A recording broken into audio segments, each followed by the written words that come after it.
First time for me in Australia. It's a real pleasure to be among you, and beautiful country that you have, and very, very nice people. That's what I take back to the cold winter of Canada, where I'm come from. And that's where EOS positioning system is based in Montreal, a little suburb northeast of Montreal. And EOS comes from a long history. I'm not that old, but it started back in 2001, where a technical team basically pioneered GNSS receivers by coming up with the very first sub-meter Bluetooth receiver on the market back in the old days where nobody knew what Bluetooth meant. And to make Bluetooth work, you had to purchase a specific device, the big compact flash cards. Those old enough will know what a compact flash card is, to make a receiver become Bluetooth. And the reason we did that is because things were changing, especially in the GPS, where the government, the US government, had decided back in 2000 to remove selective availability. And before, in order to get your accurate position, you would have to do a differential correction in post-processing to remove this scrambling of the signals that they had. So we're 100 to 200 meter inaccurate. And you had to do a post-processing using data from a base station and correcting your data afterwards. People were sick and tired of doing that. And then at the same time was in the US, which is a space-based augmentation system, came up at the same time. And how we could make use of this signal, I want to go back. The reason why you have to do differential correction with a GPS, you take your smartphone tablet, you get 5, 10, 15 meter accurate. The signal has to travel from 20,000 kilometers above the Earth, go down to your phone, and it travels through the ionosphere. That disturbs the signal, and it's based on the time of arrival. So a few microseconds will generate meters of errors in your positioning. So you have to do a differential correction where you take data from a known location, from a known base station at a known location, and apply those corrections on the receiver that is doing the work in the field. That's the principle of differential correction. I'm explaining you this right now, so we'll talk about what Australia has new this year for you. You'll understand a little bit better towards the end. So EOS came with two new things from the past history, is to remove the GNSS component from the data controller device. Because by the time you would purchase a device, Windows Mobile at the time, Pocket PC 2002, 2003, Windows Mobile 5, 6, software will come out, no longer backwards compatible. So all-in-one GNSS receivers with computers were becoming obsolete by the time you would buy them. So how can we go modular? Bluetooth. Public was not ready for that. It took quite a long time for them to adopt the fact that they could separate the two components. The GNSS receiver will survive, and you could change your computer and your software on the go and evolve with your receiver. And the second thing is that to be able to bring high accuracy GNSS receiver, demystify what is once was for surveyors only down to 1 centimeter or sub-meter, bring it real time to the public so anybody could use a GPS receiver with high accuracy. And after all these years, we can say that mission accomplished. And we don't only pioneer in having the very first sub-meter Bluetooth receiver, but also when Collector came out, that was a complete game changer, because now you're making your data collection in the field, and you don't have to handle your data. It goes directly on the cloud, real time. So in order to do that, having real-time differentially corrected high accuracy location directly from the field to the server. Don't have to handle your data anymore. And you can watch all the employees, what they're doing, whether they're doing a good job or not, whether they're gonna receive a phone call or not from you. So and Collector 3 years ago needed to add what they call metadata. So not just the GPS location, but also everything related to the quality of the position that you will be taking. What was my estimated horizontal accuracy? How many satellites was I tracking? Was I in differential GPS mode? Was I in RTK for 1 centimeter? So all this information is now in your database with every single point that you capture in the field, single location. So you can go back 3 years, 5 years from now, that point was taken on the field that date, it had this accuracy, I can swear that my point is good. So go look for problem elsewhere. So, and we work closely with the Collector team because we had the very first Apple certified RTK receiver also. And they used that to develop to add the metadata to collector. So we have a very long history of working with them. Oh, I'm supposed to be pushing the slides, sorry. And then, so again, we have our receivers across platform, compatible with Apple. We have to go through the Apple certification. It's very rigorous, but at the end, it pays off. A lot of, I would say, 75% of our customers on Apple devices, believe it or not. And 20 years ago, we could only dream of something like this happening, where people would be using their smart device, phone, tablet, just to collect high accuracy data. And also, we, as I said, work very closely with the Esri team, collector team, Survey 123, Quick Capture also, and to support high accuracy data. And what is new for Australia is that you guys have one of the best coming free differential correction service for submeter that's going to be available on the face of the planet soon.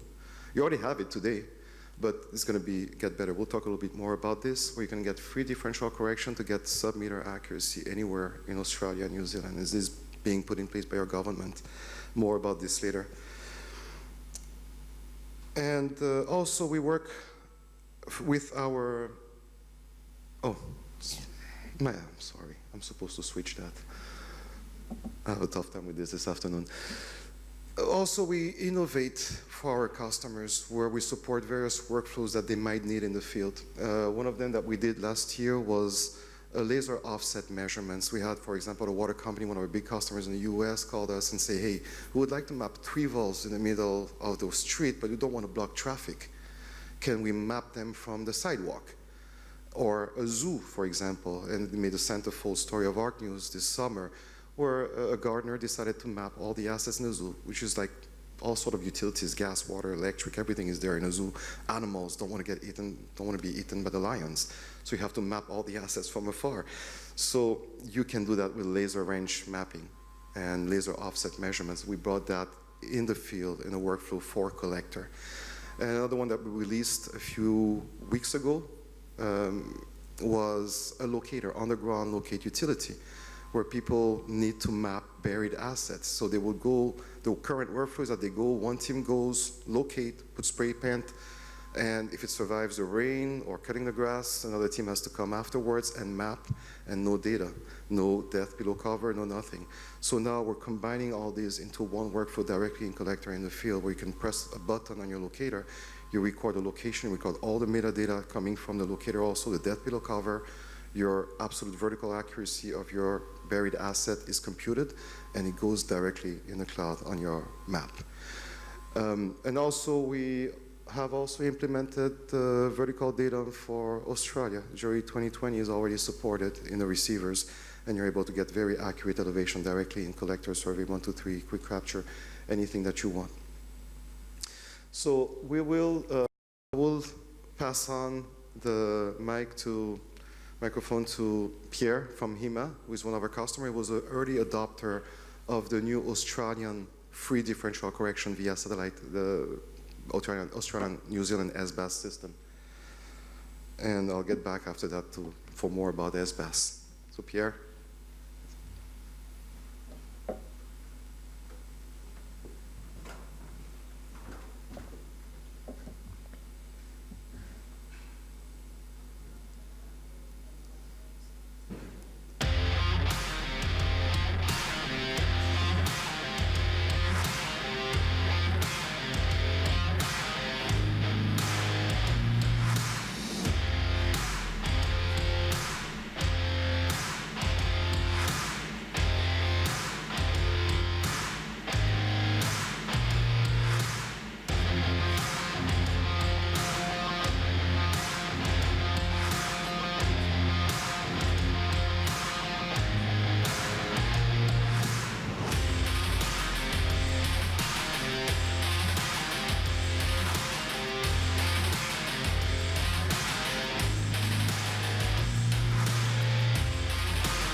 Hello, everyone. That was exciting, wasn't it? Surely you should be all awake by now again. So I'm with HEMA now for a bit over than 10 years, and I remember once someone came to me and said, look, when we started capturing data, we used a handheld GPS, and someone else in the car made a note in a logbook. And then later on in the office, they turned it into a database. Sounds crazy, but that's how it worked back then. About a decade later, we did get our first differential GPS, which was fairly expensive, I must say. And we captured road center lines and POIs with that device using ArcPad. ArcPad did get a little bit old, I must say. Some of you probably did get also some experience with using it. It's a bit dated, it's a bit clunky. It's really hard, or was hard, to change the user interface. And also, it was quite unstable, I must say. I remember we set up egg timers, or an egg timer in the car, just to remind ourselves to save the data regularly so we don't lose any data. And ArcPad was running on a Toughbook, and that, again, was a fairly expensive device. And that's basically a really heavy, bulky, ruggedized laptop with a touch screen. And being out in the field, we obviously needed to make some backups of our data we captured every day, which we still do. But to get the data back into the office, we literally swapped tapes with our fly-in, fly-out crews. So HEMA Map's focus on changed a little bit. We want to support now rural and regional Australia, outback Australia.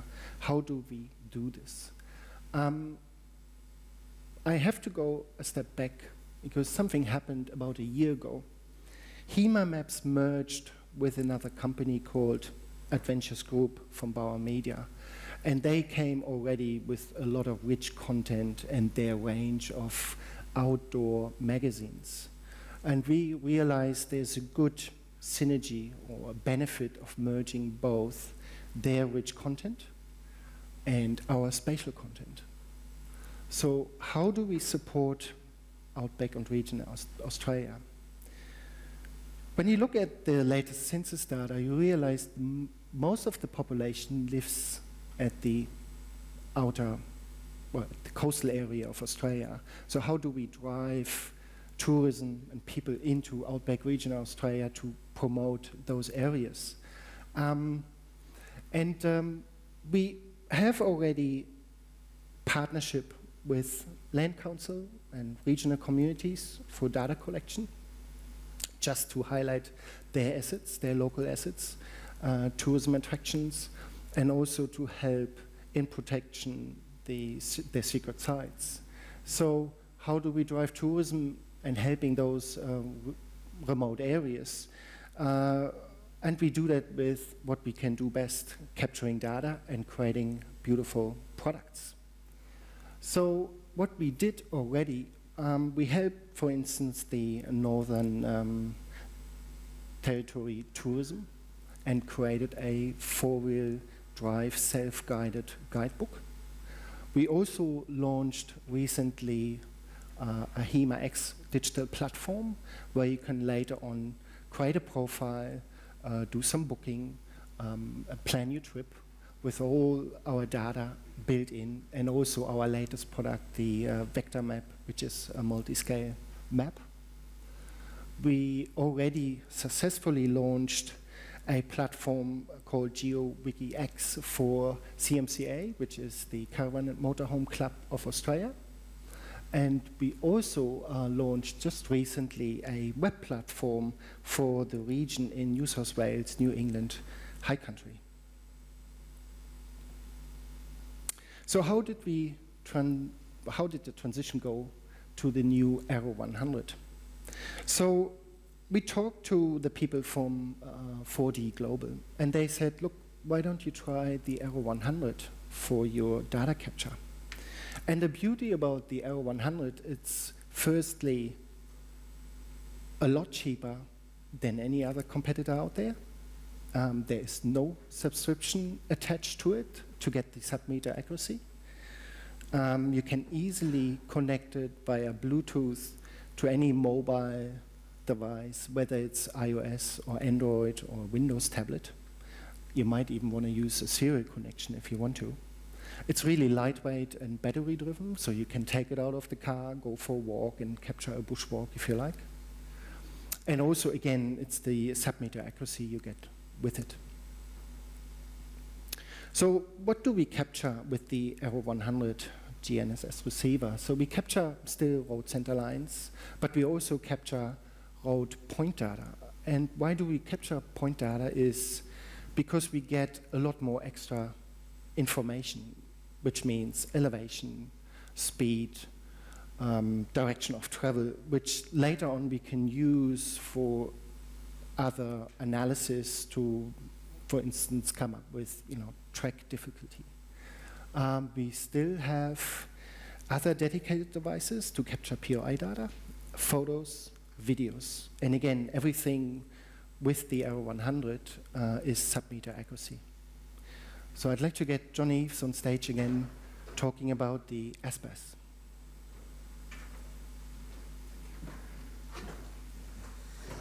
ASBAS stands for Space-Based Augmentation System. So it's there to augment GPS receivers, give it better accuracy, again, to correct the differential errors that we were talking about. ASBAS started with WAS, Wide Area Augmentation System in North America, the blue part that you see. And it's not confined to where a base station is. Instead, there's a network of ground monitoring stations across, let's say, a certain area. Like, for example, we take the US. There's a network of base stations, US, Mexico, and Canada. And those stations compute an aerospheric model, and they are uplinked to satellites. And those satellites broadcast the corrections for us on the same frequency as GPS.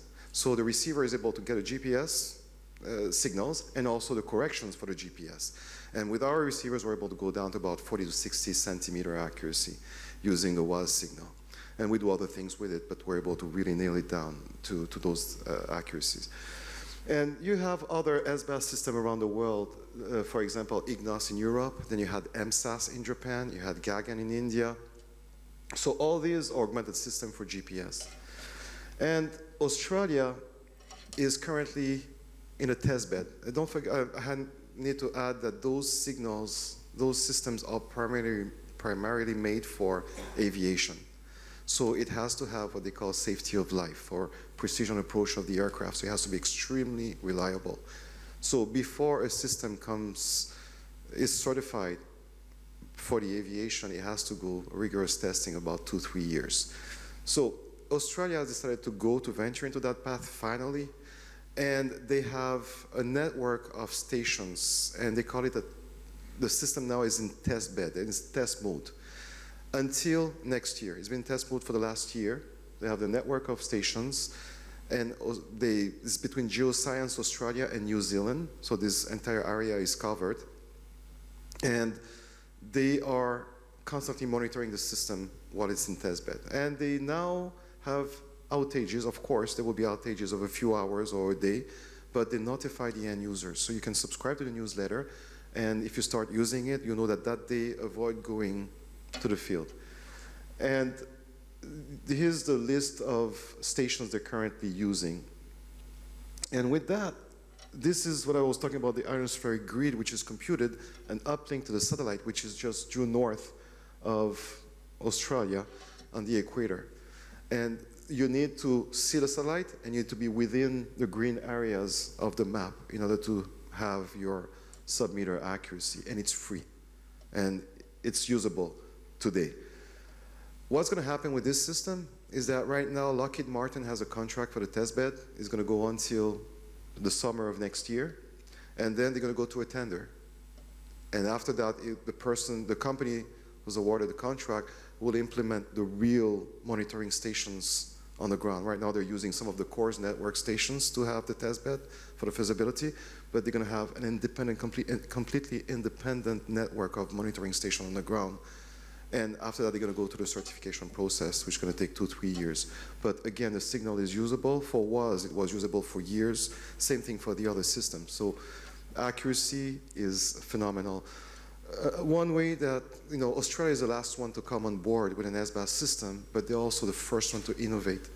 They're going to be able to, they will have not just GPS correctors in the signal, but also Galileo. They will have 2 frequencies, what they call DFMC,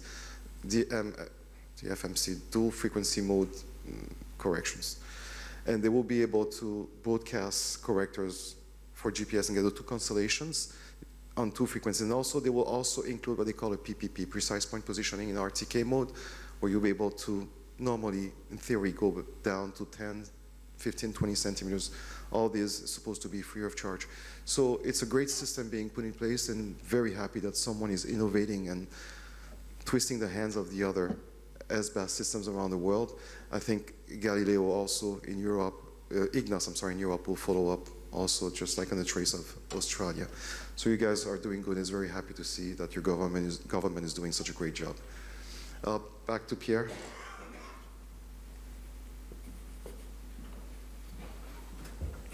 Thank you. So what productivity gains did we get out of using the Arrow 100 now and the Esri suite? So we're using now Collector for ArcGIS, which helps us basically, once we capture the data out in the field, we can, once we are back in coverage, we can send it up to ArcGIS Online, and then literally someone can pick it up in the office using ETL tools and transfer it into our core data sets. And we have other workflows which allows us to create our beautiful products, which is either atlas and guides, and our flagship product, the Road and Four-Wheel Drive Atlas. And we also have a range of regional and state maps. And then obviously our digital products, where we have a range of apps on iOS and Android and Navigator. And the latest product is the Explorer map, multi-scale, vector format, which you easily can digest into your Esri system if you want to, as a WMTS system. So talking about automation, I touched already on ArcGIS Online, so obviously that makes it a little bit more streamlined, getting the data back into the office. But one of our core data sets is roads. And HEMA captured already quite a lot of data over the last 25, 30 years, but we also have third parties where we merge their data. And that data comes in on a regular basis, and it's about like quarterly, basically. The problem we had or faced over the last years, it takes quite some time to merge those 2 data sets, even though it was semi-automated, but there was still a lot of manual work involved, and it took one person to run it through all the states about 2 to 3 years. So now we came up with a new process using scripting language like Python, and our aim is to turn the whole merge over within 3 to 6 months, if not even faster. And obviously, you've seen all these other products we do, the print products. We have other workflows already in place, which allows us to create those print products. It's either also ArcPy, JavaScript, and we use tools like data-driven pages from Esri to create those atlases and guides. And obviously, we have a lot of other data layers in our database which we need to update on a regular basis, and that's where ETL tools come in place. But even though we have those processes in place, we obviously always look for other ways improving these workflows, because technology evolves, and I'm just thinking about machine learning, for instance, which will help us in the future to make these workflows even more efficient. Thank you very much.